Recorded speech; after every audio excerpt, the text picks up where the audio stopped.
Hello and welcome to The Real Meaning of Business. This is the first in a series of episodes where a number of us are going to be looking at local examples of great businesses that are looking at ways in which they can operate that goes beyond profit. And interestingly, I think that's where we're starting this, aren't we, Sam? Absolutely. So if we look at the kind of the what is the real meaning of business? And I think, arguably, some would say it's all about making money, isn't it? And I'm keen, really, Dom and Mike, to get your thoughts on that. So perhaps, Mike, if I come to you first. So what the business exists for? Do they exist to make a profit? And I think for me, the answer to that question is really thinking about what is business and what is business for? And the extension of that for the individual owners of businesses. Have you set a business up in order to serve yourself, or have you set it up in order to serve other people, your community, or your team, or your customers? What's the essence of what the business is about? And I think it's clear to me that the essence of what business is about is changing, and has been changing for the last maybe 20 years, and will certainly change more into the future. It's interesting, Mike, because I've always seen Jennings as absolutely a business at its core. And as you described to me over the years, the various things you went into, which sounded wonderfully good, the business coaching, that kind of thing. I always saw it slightly as, yes, it was a giving thing, but also you anticipated that it would fuel the pipeline for your business and for the kinds of customer you had. Yes, definitely. I don't think I necessarily started on that basis, Dom, but I was well aware that there is an attractive nature to the way that you conduct yourself in business. And if you work in a way which is ethical, then you will attract to you other people who work in that kind of way. Sadly, you can also attract to you people who don't work in that way. You think they can take advantage. So you do have to protect yourself with boundaries, and that takes time to work out how you do that. And of course, the opposite is true. Is if you work in a way which is definitely for profit at the expense of everything and everybody else, then again you will attract those kind of people around you, and business becomes a fight. I think it becomes difficult, challenged every day. What I've noticed with my own company, and I'm sure you would say the same, Dom, is how easy it is if you've got the right people on board who you can trust to do their roles without having to interfere with them, or just be there to guide and support, but not have to tell them what to do, because they understand what they're doing and why they're doing it and how it fits in with the whole. Then the business works well, and obviously all the team have to work towards the ultimate goal, which is serving the customers. And that's not only is that what we do to our customers, it's also what I expect of suppliers and contractors who serve us. Well, there's a couple of sort of famous business quotes that pop into my mind as you were talking there. The first is it's actually the title of a book, which is "People don't buy what you sell; they buy what you stand for." And that absolutely, you're right straight away to say that doesn't just work actually in the customer dimension. It works on an employee dimension, and it works on a business partnering dimension.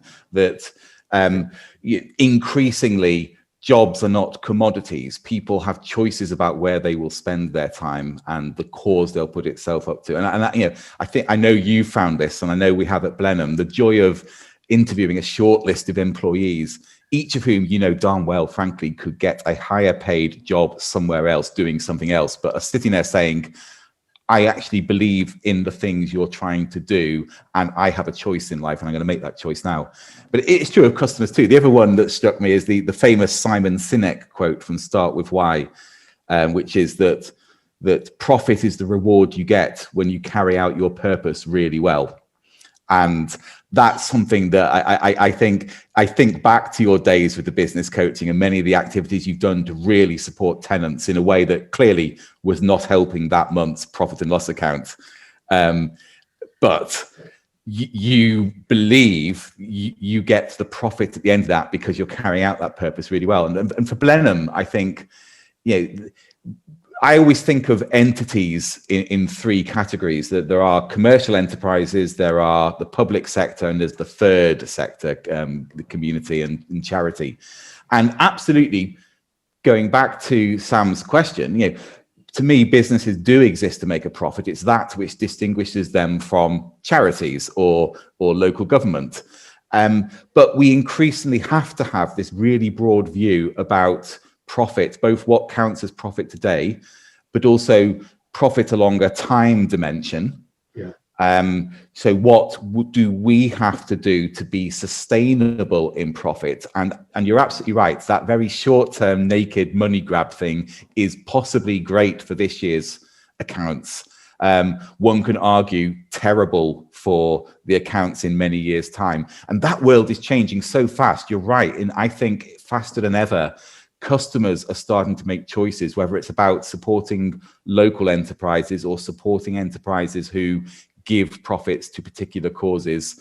There are many examples of those businesses springing up. And to take a very one-dimensional example, do I think that Blenheim as a visitor attraction could afford in 5 years' time to be the cause of 30,000 tons a year of scope 3 carbon emissions? Or will we have to have demonstrated to the world that we are thinking more about short-term profit and we have positioned ourselves as a very green visitor attraction? I think it will quickly become a question of, if you don't view business through this purpose prism and this social awareness prism, you will go out of business, and that will happen faster and faster. And it won't be driven by regulation.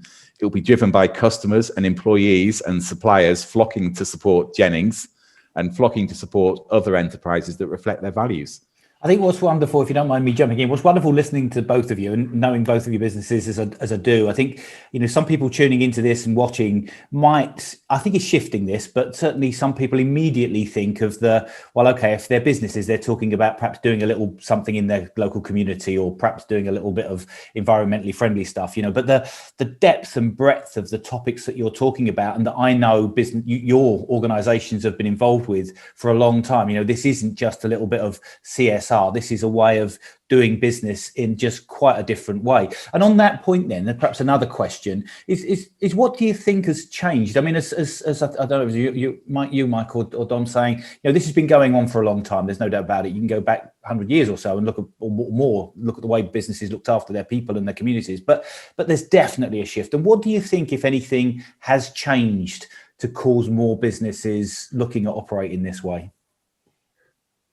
Well, for me, I think it's a change in a cultural attitude, and it's the difference between the baby boomer generation and the millennial generation. And I picked this up a long time ago. Back in the 80s, we had the Gordon Gekko money, greed is good kind of philosophy, or the loads of money, so a Harry Enfield kind of character, where it was all about how much I can get for myself. It's being greedy is being good, and a business can be set up by someone to make as much money for themselves, and if their aim and objective is to generate the income and then ultimately sell the business at the end without a care for anybody else in the world, they can then say, well, this is, I've done this for me and this is my pension, and what I describe as the better late than never philosophy of certain people who build a huge pile of money through the business and then think it's okay to give some of that away and say, look at me, I'm a good person, when all through their business life they've been horrendous in the way they operate their business. That kind of methodology is changing, because I think, and I've picked this up many years ago when one of my sons graduated, and I went to his the last exam he did, and when he came out, I was talking to some of his friends. This was at Oxford University, and I said to them, how many of you and your colleagues are now going off to the city? And he said, some of us have been dragged into the pits, or something like that. It was a very derogatory way of saying what used to be in the 1980s the thing to do for Oxford graduates. And these were our best chemists and physicists and so on, who could be doing wonderful things in the world, are all being dragged into the banking and accountancy sector. And that is certainly changing. And my own son is a chemist, and he's now working in chemistry in America. And so he's focused on what he wants to focus on.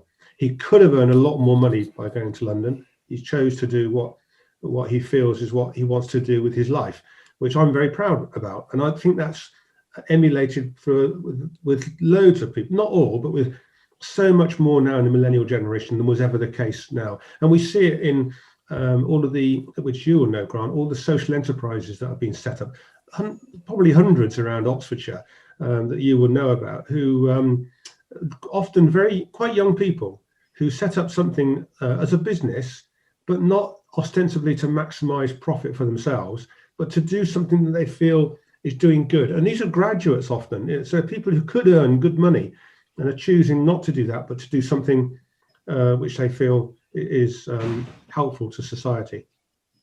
It'd probably make a better episode if I disagreed violently, but no, Mike's 100% right.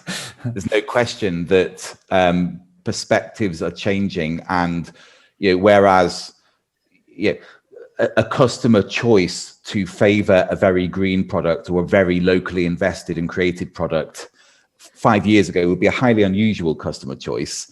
It is possible to project forward and say in 5 years' time, those companies who cannot clothe themselves that way quite genuinely will struggle to sell. And the pandemic accelerates that. I think there's been such a move towards communities supporting each other, and many businesses have done wonderful things supporting their communities. That will accelerate that process quite dramatically, and the emerging generations, as each one comes through, want more of that. So should businesses seek a profit? Absolutely yes. How will they be able to obtain profits, and will they be able to sustain that? That can only be, in my opinion, through pursuing a really good purpose and acting as a support, to their local area or whatever their theme is. But people will simply choose to flock to those businesses, I think, for the next 10, 20 years. It's a huge systematic change. That leads really nicely on to the next question, actually, Dom. Thank you. In terms of, obviously, we've seen that shift, and obviously you've made real strides, both of you, in terms of your own organisations, in terms of purpose. And I think, Dom, you talked about Simon Sinek earlier and the why. What kind of led you to make those changes? What happened, or what was significant for you to make those developments? Well, I was partly inspired by Mike, if I'm completely honest. I suppose I had spent a fair chunk of time at Blenheim in a profit pursuing business. I won't say of the worst kind, but it was profit first. I had started to develop over that time a very slow understanding of the different models out there, but also of the uniquenesses of somewhere like a landed estate, and in particular, the fact that it's really completely fixed in location. So it can afford to invest into location and be certain that it will be there to reap the benefits in 50 years' time in a way that most businesses cannot. And I'm all the time, you're trying to think, well, what is a model that will be well received? What is a model that will be well supported? So I had the opportunity to step into the chief executive role 4 years ago, and the chance to pitch to our trustees and the Duke and his family this idea of, if you're thinking in terms of business planning on a 50-year or 100 or 150-year timeline, what are the things that are going to prove to be most important? And given we have those long time frames, how can we make the best of that competitive advantage, and what can we learn from businesses around us? Now, we own a lot of property like Mike, so the way we could mimic or learn from the way Mike manages those physical assets and how he then supports the human assets that come into them, it was really, really important for us. And I was very lucky to get from a complex structure the kind of long-sighted sign-off to pursue that. And my recollection is, Mike, you had a not dissimilar experience with your father. Yeah, I was going to comment actually, Don. We both have a similar background. We're both qualified as chartered accountants, and I suspect that maybe is helpful, because in doing that we have a very clear and understanding of the finance of the business. You obviously you have to in that kind of training. Excuse me, just because you know those things, it allows you to step beyond the finance and think about what else is important, knowing that you've got your own back in terms of the money side of things. right? So we know what we're doing money-wise. And so it's no longer a matter of maximizing profit for fear of what someone might say that we're not doing the right thing. It's more about saying, yeah, I know about all that, but now let's think about things which actually are more important. And I suppose the reference to my father is we come from a farming background, and there's an element of saying, you know, with chicken laying eggs, if you look after the chicken well, they lay more eggs, right? So treat your customers well, and they will pay the rent in our case, and they'll come back for more in other people's case. So there's that sort of what's the right word? Anyway, that kind of methodology that's behind this. And also my principal, who was our accountant for a long time, always talked about a business being there to build wealth, not to make profit, but to build wealth. And that means it's really not about my generation. It's about what we're building ready for the next generation to take over. So there's automatically a long-term thinking process in what we were doing. And then beyond that, recognizing that a business park, which we run, is actually a community. And in our case, I mean, some business parks are quite large, are filled with large businesses where you might have one business owner for about 50 employees. In our case, it's about one business owner for 5 employees. So there's a preponderance of business owners. And business owners, I was able to realize was that I could empathize with them. I could relate to what they were dealing with. I could understand their anxieties, their fears in relation to running a business, and also their joy and excitement. Little things like they would come and tell me about they'd won an order, you know, and I always just think, well, I'll go and speak to them and say, how are you getting on? And they'd tell me, you know, how many tenants would trust their landlord enough to tell them they're doing well? And that was all happening again and again and again. And the key thing is not to give trust willingly and expect, or well, not expect, but just recognize that trust will be responded. People normally respond with trust. And of course, they don't all do that. And there were people who abused my trust. And I felt that so often in the early days, I'm talking 20 years ago, I felt I was a really bad businessman. I thought I was doing something really wrong. And one of the things I did, partly to test the theory, was to set up a group of business park owners in Oxfordshire, which still operates now. And one of the reasons for that was to just meet all these others, most of whom I knew anyway, but just to have a platform where I could talk to them about what we were doing and see if anyone agreed with it or would emulate what we were doing. And nobody did. And that made it worse.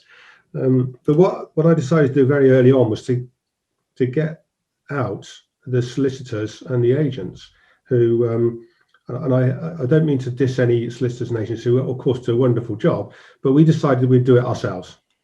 And I wrote the lease myself, as Don will know, and we decided agents, we could do our own marketing. And we haven't really looked back since that time. And we do talk to agents, of course, and we do talk to solicitors, but we do our own negotiating with our tenant. So we can take our tenant through from inquiry to moving in, to growing, and to moving out. It's a process of development and growth of a business, which includes vacating our premises and moving somewhere else. And as long as you do that with finesse and enjoyment and encouragement and support, it's not about how much money you're making, it's about what you can do for your customer to help them with their business growth. Because there's always someone else who can move into premises that are emptied.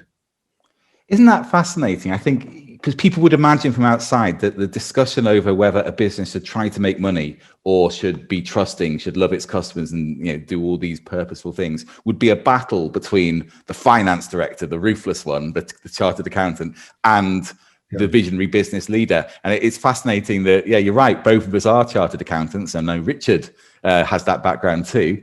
And it maybe helps the pioneer side of what we do, that people trust that we have got financial rigor.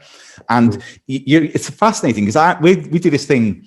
Yeah, I think whatever works for Blenheim should work for other landed estates everywhere. And I'm lucky there's a bunch of landed estates who are coming through and starting to echo the same things. But I think what is very useful there in terms of having the biggest total impact is my ability and your ability to articulate why this makes sense in numbers terms, that what the business model looked like, that's far more persuasive to another business park or another landed estate or heritage house than you really want to do this. You know it's the right thing to do. Well, Grant, you're on mute. Sorry about that. Trying to be too polite. Yeah, so I think a lot of people do think it's like the philanthropy or the nice thing to do. And it actually picking up on the financial side of things, Charmian Love, who many people will know that has been a driving force behind the B Corp movement. She's been known to say that accountants are going to change the world. But on the finance and the money, the making of the money, I mean, personally, I think it's not, we as you said, Dom, we need to generate profit, and even charities who actually don't talk in the term profit, they need to generate money to be able to do what they do. But from my point of view, it's what you do with the money and how you make the money, and then what you do with it. But just picking up on, so both of you clearly have just explained, where this has come from, and along the way, in terms of, I suppose, realizing the vision that you had. I mean, are there any sort of bumps or particularly good things you can share with others? I mean, others are looking to do what they could, more in this space. So, what have your experiences been sort of good and bad in terms of this was a challenge or this was wonderful and this is really reinforcing why we should be doing this stuff? Well, I do think for Blenheim, there's some experimentation in what we do, which inevitably means we fluff up on several occasions, and all we can do with that is learn from it honestly and share that experience with others who want to do the same thing. Fluffing up includes things like we have a purpose that says we want to be the lifeblood of the local economy, enhance the lives of local people, share and protect this place. Now, what really should be happening is I almost think of it, we should have a Venn diagram, which is a big circle of all the things that Blenheim could do, and then a circle of all the things that would be great for the lifeblood of the local economy or great for the lives of local people. And we should be trying to play in that overlap, because hell, there's plenty of space in that overlap to devote ourselves to. But sometimes we just do stuff because it fits the purpose. This will be great for the local economy. This will be great for local people. And assume the profit will flow from it because that's a noble objective. And that isn't the case. We have to find those overlaps where it makes financial sense as a business for us to engage in that activity too. Otherwise, it becomes giving, and giving is not a bad thing, but giving doesn't generate the resources necessarily to continue that process of giving. So we have made several blunders where we've almost tried to be too pure in our pursuit of purpose without stopping to think, is this something we can just afford to do because we want to, or is it something that will have an economic rationale to allow us to be successful and keep going? And we have to sometimes just rein back. And that also, and Mike's mentioned this before as well, people's expectations of us. People are actually really understanding of what I've just said. But until you explain it to them, sometimes they'll just say, well, you say you want to do good things. Here's a good thing you could do. And you can just see the time and the money evaporating as they talk. But you want to explain it to them in a way that has them saying, I understand what you're after. Here's a way we could do it together. Or I understand why you might walk away from that. And it doesn't mean you've just become an evil capitalist again. I think a lot depends on, that's absolutely, I agree, that's all very true. And we have an automatic mind, both of us, to what works and what doesn't work financially. And sometimes it's okay to spend a bit of money knowing that you're not going to get that back. That's perfectly okay. Depends on the amount that's involved. If it's £100,000, I might think twice about it. If it's £100, then it's neither here nor there. And so we have, the thing about being an entrepreneur is about trying things out. So not being afraid to fail is a really important part of that, as Don was just indicating. And when you try things out and they work, it then leads you on to the next stage, and the next stage, and the next stage. Things you would never have thought about open up as opportunities. So, for example, I didn't expect initially, when I started, it was myself, my dad, and a secretary. And we started taking people on. I mean, it's quite a small business. There's only 20 of us now. And as we were taking people on, I realized that what was important to me was trying to help them with their growth. And I don't mean, I'm talking here about the difference between training someone, which is really about maximizing your own profit. You train someone for qualifications so they become better at what they do, or helping someone with it through experiences to become a better person. And you can do that by offering them opportunities to do things they've never done before.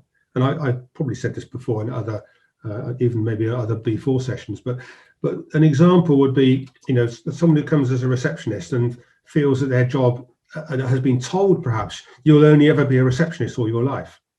And so we start with them saying, well, would you have a go at this spreadsheet for us? Or would you try this project for us? One of them was, we think you can organise a new CCTV system for the park. Would you like to do that? Oh, I can't do that. Well, we think you can. Give it a go and we'll support. And my team I don't do this anymore. My team do this. And then, of course, the joy and excitement of having done a job and done it well, and the praise they get for it, appreciation they get for it, allows them to step up and become have a little bit more self-confidence, a little bit more self-esteem. I'm sure you've seen this, Dom, with your work too. And one of the culminations for me was one of our receptionists who ended up after just 2 or 3 years, ended up standing up on stage at a business awards ceremony. I was there in Didcot. It was fantastic. It was moving. I had tears in my eyes. Yeah, sorry. And for her, it was one of the scariest things she had ever done. And when she joined us, she had 5 years as a dental receptionist and done the same job for 5 years. Within 2 or 3 years, she was on stage in front of 150 or so suited and booted people. And before she got on stage, I talked to her in the hotel reception area, and I said, how are you feeling about tonight? She had to give an award out. She said, Mike, I've just thrown up in the toilet. And I put my arm around her and said, yeah, I've done that as well. Like you can't rescue people, but you can empathize with them and show a bit of compassion and support. And she did a great job, as you'll remember, Grant. And that's, to me, that's what it's about. And I've talked to lots of people I know, friends of mine in business. When I say to them, what's the most exciting or the greatest thing in business? Oh, my people. They'll say my people. Don't you just want to work for Mike? Suddenly, having listened to all of that. And this is a great example, actually, of any business out there. I mean, literally, whatever field they're in, however new or old they are, if they only wanted to change one thing and do one thing with purpose for greater effect, there is no business that couldn't look at its own people and start to say, as Mike put it, not just how can we train you, but how can we make you more, and how can we give you the confidence to do more? How can we give you more opportunities in life? And I challenge anyone to do that in a way that doesn't create massive future opportunities for their people and their businesses too. I want people through this, the real meaning of business, to think about purpose and their own purpose in their own business. And what is purpose? Where does it come from? What is it? It's from your heart, I think, as an individual. And the bigger the business, the harder it is, I think, to set a purpose, by the way. And from my business, our purpose is to create an environment where people can feel valued. So it's not about, it's about doing what we do. Other people can feel valued by the process of what we do. It's not making them feel valued. It's not making anyone do anything. It's just trying not to hurt anybody in how we conduct ourselves. And every activity you do, every decision that every individual in the company makes, and we want them to make decisions. I want all my team to be leaders and entrepreneurs, by the way. Every decision they make can be challenged or checked against, does it fit the purpose? But you have to really wriggle down to work out what that purpose is. What is, as Simon Sinek would say, what is the why? And the why, I've spoken to a lot of people about this, and the why, most people confuse the why with the what. Why are you in business? Because I make these things, or I do this, I provide this service for my customer. That's not the why. The why is the reason why you feel that it's something important to you. And if you can work that out, and for some people I've met, it comes down to something that happened to them in childhood, by the way, a hurt they felt in childhood. which we haven't got time to discuss today. I was just going to say that sounds like a topic for another episode, doesn't it, Mike? And they want to fix that hurt because they recognise that what they felt, other people probably recognising that or feeling that as well. So once you can work out what it is, the second stage, equally important, is to be able to be confident enough to communicate it. And that's really important because your team particularly have to know what that is. I'm fascinated though, because I remember reading your book, Valuable, and the description of the kind of process and the conversations through which you identified your purpose, which is a very different starting point than Lennon, which is almost historic analysis. We missed that bit, Tom. Yeah. It was all about me, so it was lovely. Maybe now's a good time to wrap up. I mean, obviously 30 minutes isn't enough really for us to go into the level of detail, but fortunately we have a series of episodes that we're going to bring to you and go into more detail, and hopefully next time we'll delve a little bit deeper into the what and what is the real meaning of business. But Dom and Mike, thank you so much for today. That was fab. Brilliant. It's been a pleasure, and it's been great talking with Dom about it. It's like you said at the beginning, Dom, it's very hard when you're on your own, but when you can share the experience with someone else, as I can with you now, it makes it so much easier. Well, I think, and the important thing about that is that's what we're hoping we can do through these series of episodes, and really get some great examples, particularly from the B4 community, not only of those that are doing great stuff like you, but also insights to help others do more. So, yeah, looking forward to it. Likewise. Thank you so much for your time today. Yeah, thank you very much. Thank you. Bye, everyone. Bye.